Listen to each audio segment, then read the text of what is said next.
Hi, Miss Harden. My name is Sierra Legs, but you already know that. And for my People's Choice project, I decided to do a Valentine's Day Funfetti cake. So the objective of this project was to create a heart-shaped, Valentine's Day themed funfetti cake, and then also create a homemade vanilla buttercream to go on top of it. For the cake, I found a box of cake mix from Target, and it was Valentine's Day themed. It was with all the Valentine's Day stuff, and I basically followed the box instructions, but I kind of changed things up a bit. So I used 3 eggs, I used 1 stick of unsalted butter, but I melted it, and then I also used 1 cup of room temperature milk. So I started off by preheating my oven to 350 degrees. After I did that, I combined all the ingredients into the bowl of my stand mixer, and then I mixed them all together. Then I grabbed some parchment paper, and I basically traced the cake pan with the parchment paper, if that makes any sense, basically to get a heart-shaped sheet of parchment paper. And then after that, I sprayed the pan with the non-stick spray, and then I put the parchment paper inside of the cake pan.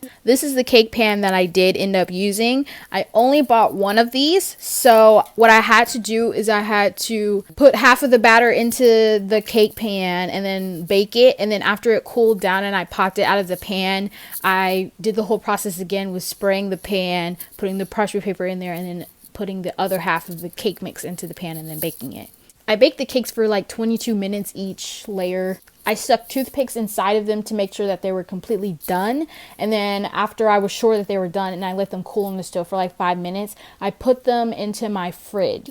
After about 15 minutes of being in the fridge, I basically flipped the cake out of the pan, and then I put them on this cooling rack, which I put in the fridge so that it would cool better.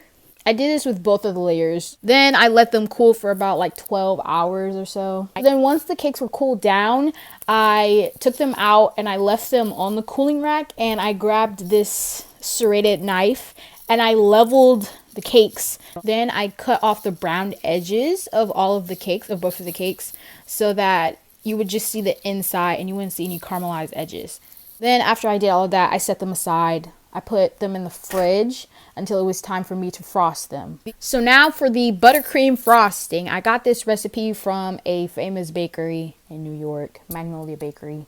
Amazing food. For the buttercream, the ingredients that I used 2 sticks of unsalted butter. They were softened. I used 6.5 cups of powdered sugar. The recipe called for 6 to 8. But I didn't want it to be super duper sweet, so I only used 6.5 cups. It also used food coloring. I actually have the colors over here.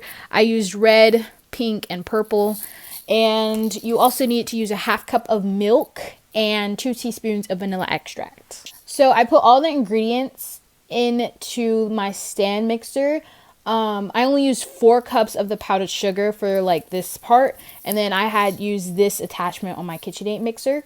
I turned the mixer on to medium speed, and I just let that run for 3 to 5 minutes. I believe I did it for 5 minutes because I really wanted it to be fluffy. Then I added like 2.5 cups of sugar to it, but I added them 1 cup at a time, and every time I added a cup, I would let it mix for 2 minutes at medium speed, and then after it was done, scrape down the sides, add the other sugar until I didn't have any more sugar left to add. So now the frosting is complete. So I grabbed a piping bag. I used 4 in total, so I used this one for the white buttercream, and I also used some icing tips. For this next step, I took half of the buttercream that I made and I put it into the piping bag, and I used this circular tip by Wilton. It's a 2A tip, and after I put it into the bag, I piped it on top of the bottom layer of the cake. So I put the cake on the cake board, and then I piped little dots around the top of it. After I finished piping all of the white dots, I put the top layer back on,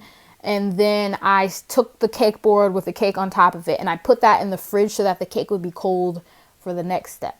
So the other half of the buttercream that I had made, I took that and I divided it into 3 separate bowls so that I could color them. So I did one that was purple and a little bit of red. I did one that was just red, and I did one that was like a bright pink. Then what I did is, after I divided them, I mixed up the food coloring really good until there were like no more streaks. And then after that, I grabbed 3 more piping bags, and those were going to be my color piping bags. So for each of them, I used a different tip. So for one of them, I used a Wilton 4B tip. I used don't know what this one is called, but it's also by Wilton. It doesn't have a number on it. And then I also used this one, which is a Wilton 2D tip. After that, I had 4 bags of frosting. I had a white, a red, a pink, and a purple. I took the cake from the fridge and I started to frost the top. So I just started doing random dots all over the cake. I started off with the white, then I switched to like the red and then the purple, and I just kind of kept alternating the colors until they looked really scattered and until the whole top of the cake was covered. After I finished frosting the cake, I used these Valentine sprinkles by Wilton. I also got these from Target. And I like sprinkled them around the edge of the cake. Then I put the cake in the fridge for about 15 minutes to make sure that the frosting was good, to make sure that the sprinkles were going to stay stuck onto the cake. And then after 15 minutes, I took it out and it was ready to be served. I love to bake things, so this project was really fun for me to do.